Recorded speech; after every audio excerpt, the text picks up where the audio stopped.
जय हिंद दोस्तों, मैं मोहम्मद मतीन मॉडर्न क्लासेस के यूट्यूब चैनल पर आपका स्वागत है। दोस्तों, आज हम जो चैप्टर लेके आए हैं वो है पर्यावरण। पर्यावरण में दोस्तों जितना भी आपने चैप्टर पढ़ा है उन सब में तो सभी इम्पोर्टेंट हैं, क्योंकि आज के डेट में देखा जाए तो सभी एग्ज़ाम में पर्यावरण से संबंधित 1, 2, 3 प्रश्न पूछा ही जाता है। क्योंकि जो सबसे बड़ा प्रॉब्लम आजकल हो गया हमारे पर्यावरण में, जो हम लोग प्रदूषण फैला रहे हैं, चाहे कार्बन डाइऑक्साइड के रूप में, चाहे वो मृदा प्रदूषण के रूप में, चाहे जल प्रदूषण के रूप में, चाहे वायु प्रदूषण के रूप में। दोस्तों, एक तरीके से देखा जाए तो ये भी एक महामारी का रूप ले लेगा एक दिन, जब ये आएगा समय। लेकिन अगर अभी से हम लोग नहीं चेतें तो यानी हर संस्थाएं, यानी जो इंटरनेशनल लेवल पर और नेशनल लेवल पर जितनी भी संस्थाएं बनती हैं उनके तहत काम थोड़ा सा होता है, लेकिन चर्चाएं बहुत होती हैं। उन्हीं के तहत हम ये बात करने वाले हैं आज ग्लोबल वार्मिंग पे। ग्लोबल वार्मिंग है क्या दोस्तों, उसके क्या क्या फ़ायदे भी हैं, नुकसान भी हैं।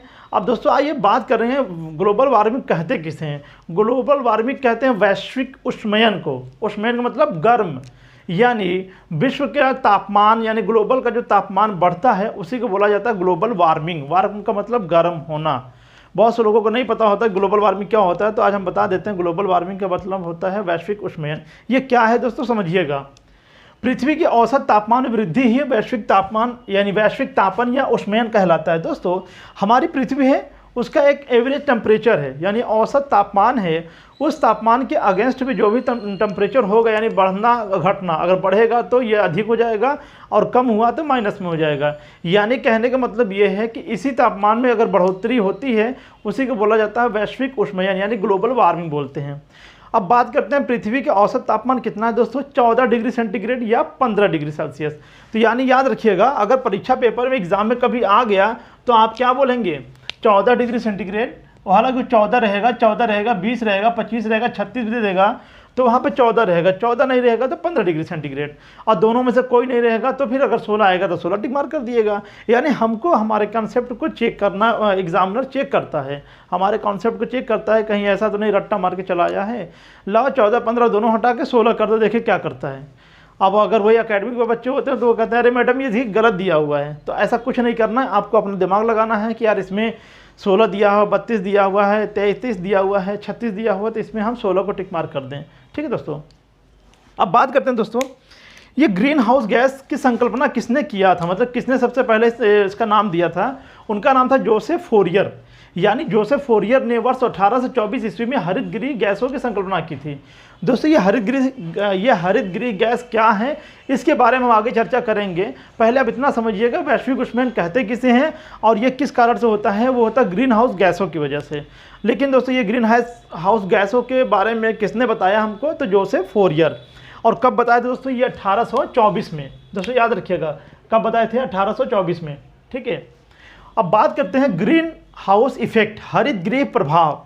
यानी वो कौन से गैस हैं जो हमारे हरियाली में, हमारी धरती पर प्रभावित करती हैं, वो हरित गृह कौन से हैं। ठीक है, यह एक प्राकृतिक प्रक्रिया है। प्राकृतिक प्रक्रिया का मतलब दोस्तों इसमें क्या होता है कि जब सूर्य की किरणें धरती तक आती हैं उसके बाद रिफ्लेक्ट होकर वापस जाती हैं, उसके कुछ अवशेष रह जाते हैं, यानी धरती पर ही, वायुमंडल में ही रह जाते हैं। उसी की गर्मी को ही हम बोलते हैं ग्लोबल वार्मिंग। तो यहाँ पर यह कहा जा रहा है कि एक प्राकृतिक प्रक्रिया है, ठीक है, जिसके द्वारा किसी ग्रह या उपग्रह के वातावरण में, किसी ग्रह या उपग्रह के वातावरण में मौजूद कुछ गैस इस ग्रह या उपग्रह के तापमान को अधिक करने में मदद करती हैं। अब दोस्तों आइए स्ट्रक्चर वाइज समझते हैं। आप समझिए जरा स्ट्रक्चर वाइज, देखिए ऐसे समझेंगे तो समझ में आ जाएगा। ये पृथ्वी है, पृथ्वी ये है सूर्य। सूर्य से निकलने वाली सौर विकिरण है, यानी सूरज की जो किरणें होती हैं वो हमारे धरती तक आती हैं। आने में कितना समय लगता है दोस्तों, 8 मिनट 16.6 सेकेंड। ऐसे समझिएगा, 8 मिनट 16.6 सेकेंड। तो 8 मिनट 16.6 सेकेंड का समय लगता है, वो धरती तक तो आती हैं, तो कुछ जो है धरती पे चली जाती है, यानी धरती पर प्रवेश कर जाती हैं। और कुछ क्या होती हैं कि वो रिफ्लेक्ट करके परावर्तित होने लगती हैं, वापस जाने लगती हैं, यानी परावर्तित सौर विकिरण। यानी कुछ तो आ गई वायुमंडल के नीचे और कुछ वायुमंडल के ऊपर ही जो है क्या होती हैं, ये परावर्तित होने लगती हैं। और वहीं बात करते हैं कि जब कुछ, अब जब कहा यह जाता है कि फिर जब ये परावर्तित होने लगती हैं, यानी शाम के समय आपने देखा होगा कि जब ज़्यादा दिन में गर्मी पड़ती है तो शाम के समय आपने देखा होगा जब सूर्य की किरणें बिल्कुल मतलब अंधेरा हो जाता है तो धरती से जैसे आग की टाइप की निकलती रहती हैं। तो दोस्तों वो होता क्या है, वो कुछ अवरक्त किरणें होती हैं। तो पृथ्वी द्वारा उत्सर्जित इंफ्रारेड, यानी आप पृथ्वी क्या कर रहे हैं, उसके द्वारा इंफ्रारेड उत्सर्जित करती है, बाहर भेजती है। तो बाहर भेजती है दोस्तों, कुछ तो बाहर चली जाती हैं, लेकिन कुछ क्या होती है वो नहीं आ पाती, वो वापस वायुमंडल में आ जाती हैं। वापस जो वायुमंडल में आ जाती हैं, उन्हीं के द्वारा ये गैस यानी ग्रीन हाउस गैस हो जाता है। जैसे ग्रीन हाउस गैस द्वारा अवशोषित आवर्त विकिरण, यानी वो जो ग्रीन हाउस गैस होती हैं उस विकिरण को अवशोषित कर लेती हैं, बाहर नहीं जाने देती हैं। जब बाहर नहीं जाने देती है तो उसी को हम बोलते हैं पृथ्वी के तापमान में बढ़ोतरी। ठीक है, यहाँ बात समझिएगा, सूर्य की किरणें धरती पर आई, कुछ वापस होकर चली गई, ठीक है ना, परावर्तित सौर विकिरण कुछ वापस होकर चली गई, और फिर जो धरती के जब शाम के समय या फिर जब धरती अपना ये और इंफ्रारेड वापस भेजती है, कुछ तो वापस चली जाती हैं धरती के ऊपर से, मतलब वायुमंडल से ऊपर चली जाती हैं, और कुछ क्या होती हैं कि हमारा वापस आने लगती हैं। तो जिसके कारण से वो वापस आने लगती हैं, उन्हीं सब गैसों को हम बोलते हैं ग्रीन हाउस गैस। यानी यही ये प्रभाव करता है, यही ये प्रभावित करता है, और उसी प्रभाव को जब ये तापमान बढ़ जाता है तो उसी तापमान को बोलते हैं वैश्विक उष्मायन। ठीक है दोस्तों, आशा करते हैं कि यहाँ पे आप लोग को समझ में आ गया होगा। इस चित्र को विधिवत आप बनाइएगा, विधिवत बना लेंगे तो आपको समझ में आ जाएगा। ठीक है, अब देखिए दोस्तों, बात करते हैं ग्रीन हाउस गैस, ये कौन कौन सी गैसें हैं जिसके बारे में हम ये चर्चा कर रहे हैं, जो यहाँ पर ये प्रभावित कर रही है। यानी कि ये कौन सी गैस है जो ये प्रभावित कर रही है, जो इंफ्रारेड को बाहर जाने से रोक दे रही है। हमने कहा ना कि ये देखिए इंफ्रारेड इसको बाहर जाने से रोक दी, ये कौन सी गैस है उसके बारे में चर्चा कर रहे हैं। तो ग्रीन हाउस गैस वायुमंडल में उपस्थित वह गैस है जो तापीय आवर्त विकिरण के रेंज के अंतर्गत विकिरणों का अवशोषण एवं उत्सर्जन करती है। सिंपल सी भाषा में लिखें दोस्तों, ज़्यादा बड़े में नहीं लिखना है, आपको सिर्फ समझना है। अगर समझ लेंगे तो इसी ग्लोबल वार्मिंग से प्रश्न कई बार आते हैं, इसी पर्यावरण में ये सब प्रश्नों का अनलिमिटेड बार पूछा जाता है। एक बार समझना है, हमेशा के लिए एग्ज़ाम देना है। हमेशा के लिए मतलब ये कि चिल्लान लास्ट सिलेक्शन तक आपको एग्ज़ाम देना है। अब दोस्तों बात समझ में आ गया होगा। अब ये कहना कि मतलब ये है ग्रीन हाउस गैस वायुमंडल में उपस्थित वह गैस है जो तापीय आवर्त विकिरण की रेंज के अंतर्गत क्या कह रहा है, अंतर्गत विकिरणों का अवशोषण एवं उत्सर्जित कर देती है। यानी यही वो लेयर है, वायुमंडल का हमारे ये लेयर है, इसके अंतर्गत यह अवशोषण या उत्सर्जन कर देती है। यानी या तो बाहर भेज देती है या तो अंदर भेज देती है। जब अंदर भेजेगी तो उसी को हम बोलते हैं ग्लोबल वार्मिंग, यानी अंदर कर देगी तो उसी को बोलेगी ग्लोबल वार्मिंग, और जब बाहर कर देगी तो उसे क्या बोलेंगे, आवर्त विकिरण यानी इंफ्रारेड, वो वापस चली गई। अब बात करते हैं वो कौन कौन सी गैस हैं उसके बारे में जानते हैं। तो दोस्तों सबसे पहले आइए बात करते हैं कार्बन डाइऑक्साइड की। अगर कार्बन डाइऑक्साइड धरती पर है, दोस्तों याद रखिएगा, अगर कार्बन डाइऑक्साइड धरती पर है तो हानिकारक है, लेकिन कार्बन डाइऑक्साइड अगर नहीं है तो वो भी नुकसान है, यानी वो भी हानिकारक है। आप सोचेंगे कैसे? दोस्तों आपको पता होगा, जब कार्बन डाइऑक्साइड हम रिलीज करते हैं, छोड़ते हैं, तो ये ऑक्साइड कौन ग्रहण करता है? ये ग्रहण करते हैं ढेर सारे पेड़ पौधे, वो सब ग्रहण करते हैं, और ग्रहण करने के बाद वो ऑक्सीजन देते हैं हमको। तो दोस्तों अगर कार्बन डाइऑक्साइड नहीं होगा तो ये पेड़ पौधे क्या रह पाएंगे? नहीं रह पाएंगे, वो सब मुरझा जाएंगे और भस्म हो जाएंगे, खत्म हो जाएंगे। यानी इसका भी होना अति आवश्यक है, रहने से फ़ायदा भी है, लेकिन अनलिमिटेड होना। जैसे कहा जाता है खाना खाना हमारे स्वास्थ्य के लिए फ़ायदेमंद होता है। कोई फल का नाम लो, जैसे मान लिया कहा जाए केला खाना फ़ायदेमंद है, लेकिन खाली केला खाते जाओगे तो वो फ़ायदेमंद होगा, नुकसान होगा। अब यहाँ तक चढ़ा लोगे तो नुकसान हो जाएगा। अब जैसे खाना ही है, लिमिट से खाओ, दिन भर में 3 बार का टाइमिंग है, 3 बार खाया जाए। बहुत से लोग 2 बार खाते हैं, अच्छी बात है, क्योंकि पेट के जो मशीन होती है उसको खाली रखना भी चाहिए। तो कहने का मतलब ये है, लेकिन उसको हमेशा भरे रहेंगे तो वो नुकसानदेह है। ठीक है, तो यानी कार्बन डाइऑक्साइड बहुत अत्यंत आवश्यक और अत्यंत नुकसानदेह गैस है, दोनों समझिएगा। अब बात करते हैं जलवाष्प। दोस्तों जलवाष्प भी वही करता है। जलवाष्प क्या करता है? ये जो है वेपर बना लेता है। वेपर यानी कि जिसको हम बोलते हैं बादल बना लेता है। बादल बनाने के बाद जो अवरक्त किरणें आती हैं वो वापस नहीं जा पाती हैं, उसी में रह जाती हैं। तो यानी यह भी योगदान करता है, यह भी जलवाष्प भी योगदान करती है, और ये ग्लोबल वार्मिंग के लिए ये भी उत्तरदायी है। कभी कभी आपने देखा होगा कि बारिश होने से पहले बहुत गर्मी लगती है, उस जैसे जिसको बोलते हैं यार उमस बहुत है, तो जो जानने वाले वो कहते हैं हाँ लग रहा बारिश होने वाली है। लोग पूछते हैं कैसे, कहें इतनी उमस है ना, देखना बारिश होगी, और तो वही होता है, बारिश होती थोड़ी देर में। तो इसका मतलब है जलवाष्प यानी H2O भी क्या करता है, हमारे ग्लोबल वार्मिंग के लिए उत्तरदायी है। ठीक है, अब बात करते हैं मीथेन गैस।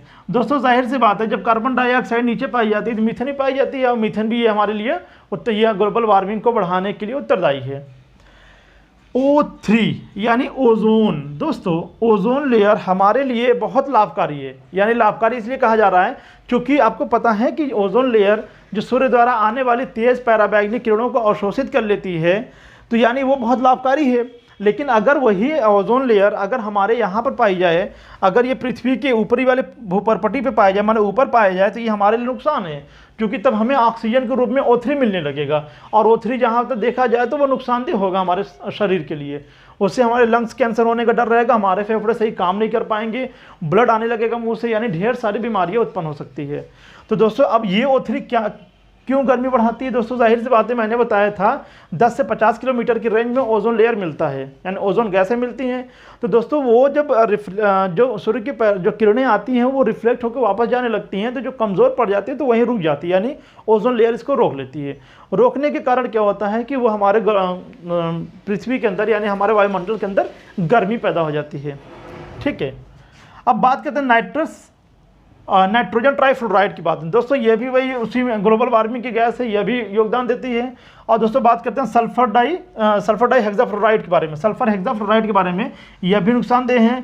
और क्लोरोफ्लोरोकार्बन के बारे में तो कहना ही नहीं है, पूछना ही मत है, ये तो सबसे ज़्यादा नुकसानदेह है। हालांकि प्रदूषण के रूप में भी काम करता है और ग्लोबल वार्मिंग के रूप में भी काम करता है, क्योंकि यही गैस जब धुएं के रूप में ऊपर जाती है तो ऊपर जाने के बाद क्या करते हैं, एक लेयर बना लेती है। लेयर बना लेती है किसके साथ?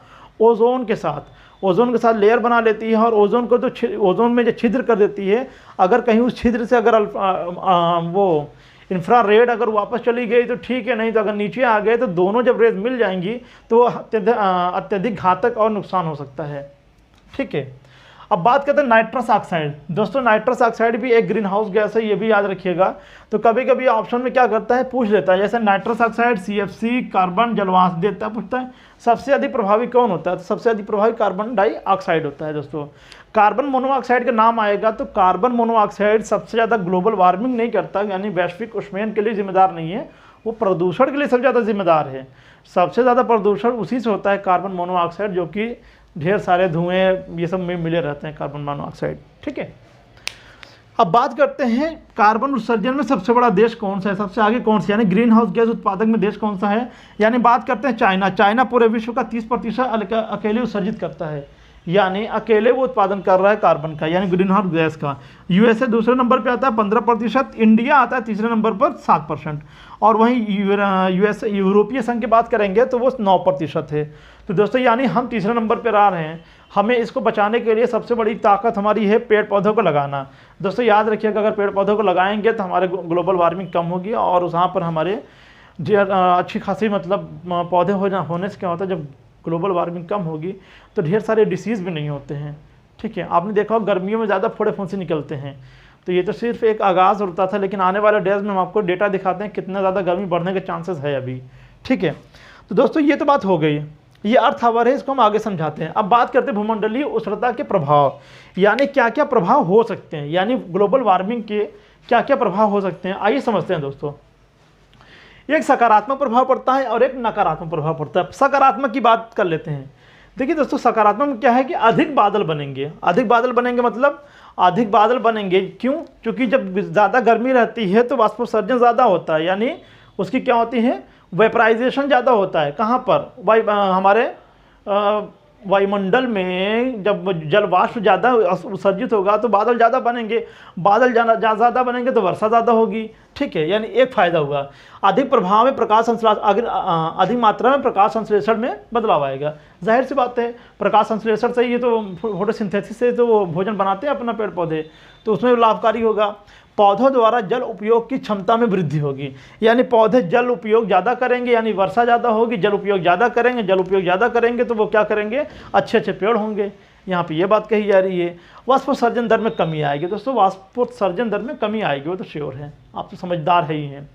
अब बात करते हैं नकारात्मक प्रभाव में। नकारात्मक प्रभाव में देखिए दोस्तों, सबसे ज़्यादा जो प्रश्न पूछेगा सकारात्मक प्रभाव नहीं पूछेगा, नकारात्मक प्रभाव पूछा जाता है, क्योंकि यह एक प्रदूषण के रूप में ग्लोबल वार्मिंग भी एक बहुत बड़ी जिम्मेदारी हो गई हम लोगों को कि इसको कम किया जाए।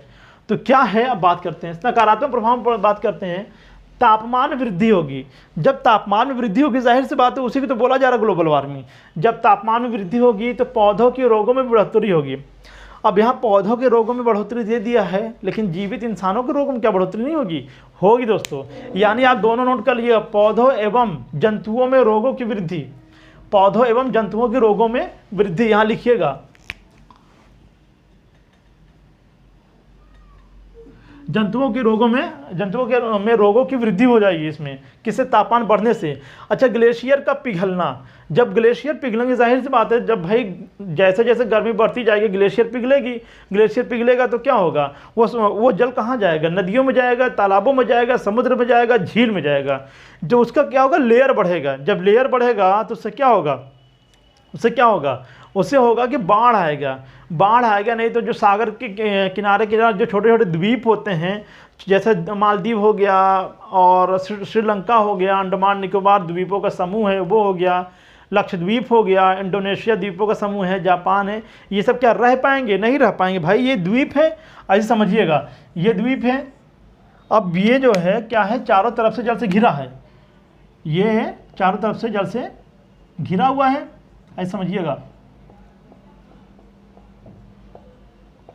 ये चारों तरफ से जल से घिरा है। जल से घिरे होने के कारण क्या होगा? जब जल इसके अंदर जाएगा, मतलब जब लेयर इसका बढ़ जाएगा, तो ये सभी द्वीपों को क्या करेगा? डुबा देगी। जब डुबा देगी तो इंसान वहाँ पे त्राई त्राई माम करने लगेगा और इंसान डूब के मर जाएगा, तो इंसानों की उत्पत्ति वहाँ पर होना संभव हो जाएगा।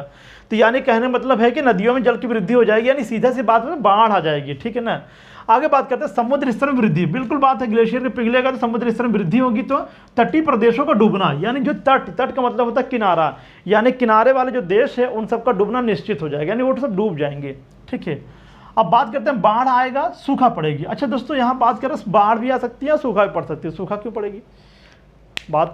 सूखा क्यों पड़ेगी? जाहिर सी बात है, ग्लोबल गर्मी जब बढ़ेगी, ठीक है, जहाँ नदियाँ तालाब झील नहीं है वहाँ पे क्या होगी? वहाँ पे तो गर्मी बढ़ ही जाएगी, यानी वहाँ पे सूखा पड़ जाएगा। ठीक है, वहाँ पर सूखा पड़ जाएगा। अब बात करते हैं मौसमी दशाओं में परिवर्तन। बिल्कुल सही बात है, मौसमी दशाओं में परिवर्तन ये हो जाएगा कि जब गर्मी ही पड़ती रहेगी तो यानी जहाँ ज़्यादा गर्मी पड़ेगी वहाँ ज़्यादा वर्षा होगी, यानी खाली वो गर्मी वर्षा होगी और ठंड के दिनों का पता नहीं चलेगा। ठीक है। अब बात करते हैं जैव विविधता को नुकसान होगा। जैव विविधता को नुकसान कैसे होगा भाई? जीवों की विविधता को नुकसान, यानी अगर ज़्यादा गर्मी पड़ेगी, ठीक है, वहाँ की पत्तियाँ झुलसेंगी, वहाँ पेड़ पौधे रह नहीं जाएंगे, वहाँ पर एक तापमान में विभिन्नता आ जाएगी और वहाँ के जो जीव जंतु वो सब गर्मी से त्रस्त हो जाएंगे और ढेर सारे डिसीज़ हो जाएंगे। जीव वहाँ पे मरने लगेंगे, जीव रह नहीं पाएंगे, वो भागेंगे एक जगह दूसरी जगह पर, तो क्या होगा? वहाँ पे जीवों की विविधता रह जाएगी? नहीं रह जाएगी, यानी जीवों की विविधता में नुकसान होगा, जीवों की विविधता नहीं रह पाएगी। विविधता का मतलब है ढेर सारे विविध प्रकार के जंतुओं और जानवरों यानी पेड़ पौधों के समूह को हम बोलते हैं जैव विविधता, ऐसे समझिएगा। तो जैव विविधता को नुकसान होगा और फसल उत्पादन में कमी होगी। बिल्कुल सही बात है, फसल उत्पादन में कमी हो जाएगी, क्योंकि इतनी ज़्यादा गर्मी पड़ने से फसल का भी एक निश्चित तापमान मिलना चाहिए। हर फसलों के लिए एक तापमान अलग अलग होता है, लेकिन ज़्यादा गर्मी बारिश इससे ज़्यादा क्या होगा? नुकसान हो जाएगा फसलों में और फसल सही तरीके से नहीं हो पाएंगे। भारी आर्थिक क्षति, बिल्कुल सही बात। भारी आर्थिक क्षति क्या मतलब है? जब मौसम में परिवर्तन हो जाएगा तो भारी आर्थिक क्षति तो ऑलरेडी हो ही जाएगी दोस्तों। ठीक है, तो दोस्तों ये रहा हमारा आज का ये लेक्चर, लेकिन अभी आप थोड़ा सा रह गया है, थोड़ा डेटा देखिएगा कितने प्रतिशत तक की गर्मी बढ़ने के चांसेस हैं। IPCC, इस कोड को याद रखिएगा, inter governmental panel on climate change. दोस्तों ये याद रखिएगा, inter governmental panel on climate change, यानी जलवायु परिवर्तन पर अंतर सरकारी पैनल, जलवायु परिवर्तन पर अंतर सरकारी पैनल। यानी यह संगठन क्या करती है? जो जलवायु में जो परिवर्तन हो रहा है, जब कार्बन डाइऑक्साइड की मात्रा बढ़ती जा रही है या फिर जो उसमें ओजोन लेयर डैमेज होता जा रहा है, वो उससे क्या करते हैं? रिपोर्ट पेश करती है ये संस्था। तो इनके अनुसार, यानी IPCC के अनुसार 1990 से 21, यानी 1990 से 2100 के मध्य तापमान में 1.4 डिग्री सेंटीग्रेड से 5.8 डिग्री सेंटीग्रेड के तापमान में वृद्धि की अनुमान लगाया गया है। ठीक है दोस्तों, यानी 1.4 से लेकर 5.8 डिग्री सेंटीग्रेड के तापमान वृद्धि का अनुमान लगाया गया है। इसका मतलब सीधी सी बात ये समझिएगा दोस्तों कि अगर तापमान में वृद्धि हो जाएगी तो क्या हम लोग रह पाएंगे? 0.03% की गर्मी में हम लोग नहीं रह पाते हैं, तो क्या इसमें रह पाएंगे? तो चलिए दोस्तों, आइए बात करते हैं अगले बारे में, यानी अगला टॉपिक पे, यानी क्या टॉपिक, क्या मतलब, आगे बात करते हैं। पिछले शताब्दी में पृथ्वी के औसत तापमान में 0.8 डिग्री सेंटीग्रेड की वृद्धि हुई है। मतलब पिछले शताब्दी का मतलब है, अगर यह 1900 से 1 से लेकर 1999 तक की बात करें तो 0.8 डिग्री सेंटीग्रेड की वृद्धि हुई है तापमान में। यानी हमारे वायुमंडल में जो ऑक्साइड की मात्रा है वो तो 0.03 है, लेकिन तापमान की वृद्धि कितनी हो गई, 0.8 डिग्री सेंटीग्रेड की वृद्धि हो गई। दोस्तों ये बहुत ही घातक है हमारे लिए। आपने ध्यान दिया नहीं हो, शायद ध्यान दिया अगर ये कि पहले आज से अगर 15-20 साल पहले का डेटा उठा के देखिए तो 44 डिग्री सेंटीग्रेड तापमान कमी अगर तापमान आता है गर्मी में तो लोग जो है पगला जाते थे यार, एकदम उमस से भर जाते थे कि यार कितनी गर्मी है। लेकिन आज की डेट में दोस्तों 45, 46, 47 तक आ जा रहा है डिग्री सेंटीग्रेड तापमान, यहाँ तक कि 48 का भी करीब करीब पहुँच जा रही है गर्मी।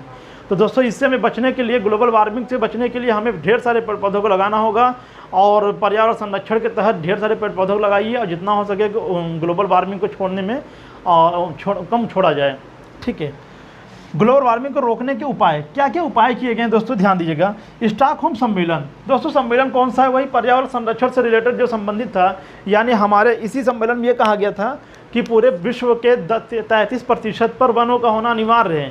यानी सभी देश अगर ये ठान लें कि हमारे देश में जितने भी हमारा जितना क्षेत्रफल है उसका 33% अगर वृक्ष हो जाए तो कभी ग्लोबल वार्मिंग नहीं बढ़ेगी और ये ओजोन लेयर डैमेज नहीं होगा और ढेर सारे जो गैसें निकलती हैं वो सब भी पेड़ पौधे कवर कर लेते हैं। आपको पता है दोस्तों अमेज़न के जंगल को लंग्स ऑफ यानी धरती का फेफड़ा कहा जाता है, लंग्स ऑफ अर्थ कहा जाता है। क्यों? क्योंकि वो सबसे ज़्यादा ऑक्साइड को सोखने में यानी एब्जॉर्ब करने में कारगर सिद्ध होता है। यानी सबसे ज़्यादा ओजोन सबसे ज़्यादा कार्बन डाइऑक्साइड को सोखती है वहाँ की जंगलें। सोचिए दोस्तों, यानी इसका मतलब है कि एक एक पौधा भी है तो हमारे लिए अति आवश्यक है। ठीक है, तो यानी स्टॉकहोम सम्मेलन 1972 में हुआ था, पर्यावरण संरक्षण संबंधित था ये। उसी के ठीक 20 साल बाद रियो 20 हुआ था। रियो 20 क्यों कहा गया? क्योंकि ब्राज़ील का एक शहर है जिसका नाम है रियो डी जेनेरियो और ये पृथ्वी सम्मेलन यानी पर्यावरण संरक्षण के ठीक 20 साल बाद हुआ था, इसी वजह से इसे रियो 20 के नाम से जाना जाता है। इसी सम्मेलन को पृथ्वी सम्मेलन भी कहा जाता है। यहाँ भी पर्यावरण संबंधित और कार्बन को कम उत्सर्जित करने की बात कही गई थी। और दोस्तों ये हुआ तो 1992 में। ठीक है, और पर्यावरण संरक्षण वाले दिन से ही यानी 1973 से ही हम लोग 5 जून को प्रत्येक 5 जून को विश्व पर्यावरण दिवस मनाते हैं। अब बात करते हैं क्योटो प्रोटोकॉल 1997 में हुआ था। कार्बन क्रेडिट की अवधारणा को बनाए रखने, यानी क्रेडिट कार्ड जो जितने भी लोग कार्बन का उत्सर्जन करते हैं उनको रोकने के लिए यह एक सामूहिक बैठक था सभी देशों का। और उसके मतलब उनसे ये कहना है सभी देशों से कि प्लीज़ आप लोग कृपया करके कार्बन को उत्सर्जित कम करें और ढेर सारे वृक्षों को लगाया जाए। आपको पता है हमारे देश ने इस बार कमाल के काम किया है कि वृक्षों में बढ़ोतरी किया है, वरना पिछले साल के पीछे यानी आज से 10 साल 15 साल के पहले देख लीजिए तो वृक्षों में कटौती हो रही थी, लेकिन अब हम लोगों ने वृक्षों में बहुत अच्छा खासा ग्रोथ किया है। और आने वाले 2021 में जब इसका गणना होगी तो शायद हम लोग और भी ज़्यादा वृद्धि कर लेंगे। तो इसकी बहुत बहुत बधाई आप लोगों को और आप इसी तरीके से वृद्धि करते रहिए, क्योंकि एक इंसान जब सोचता है ना कि एक पेड़ पौधा हम लगाएंगे तो वही एक एक इंसान मिल के 125 करोड़ हम लोग देशवासी हो जाएंगे। और ये जब देशवासी 1-1 करोड़ मिल के अपना एक पेड़ लगाएंगे तो हमारा देश पूरा हरियाली से भर जाएगा, यानी हरा भरा हो जाएगा। ठीक है दोस्तों, एक बात और करते हैं, अर्थ आवर। ये अर्थ आवर क्या है दोस्तों? प्रतिवर्ष मार्च महीने के अंतिम शनिवार को WWF द्वारा जलवायु परिवर्तन के उद्देश्य से 8:30 से 9:30 बजे तक बिजली बंद रखना। दोस्तों यहाँ पर अर्थ आवर इसलिए मनाया जाता है कि पृथ्वी को बचाने के लिए WWF ने एक निवेदन किया था कि प्लीज़ हो सके तो आप लोग 8:30 से 9:30 के बीच में कब हर साल मार्च के लास्ट शनिवार को 8:30 से 9:30 के बीच अपनी लाइटें बंद रखें, जिसे हम अर्थ आवर के रूप में मनाते हैं। जिससे हम क्या करते हैं, ढेर सारे AC, ढेर सारे डिस्पेंसर और ढेर सारी चीज़ें यूज़ करते हैं जो कि हमारे ग्लोबल वार्मिंग के लिए नुकसान है, यानी हमारे ग्लोबल वार्मिंग में वो मदद करती है। इस वजह से उसको हमें कम करना है और वो ओजोन लेयर को भी डैमेज करती है, यानी हर हाल में पृथ्वी को ही सेफ रखना है।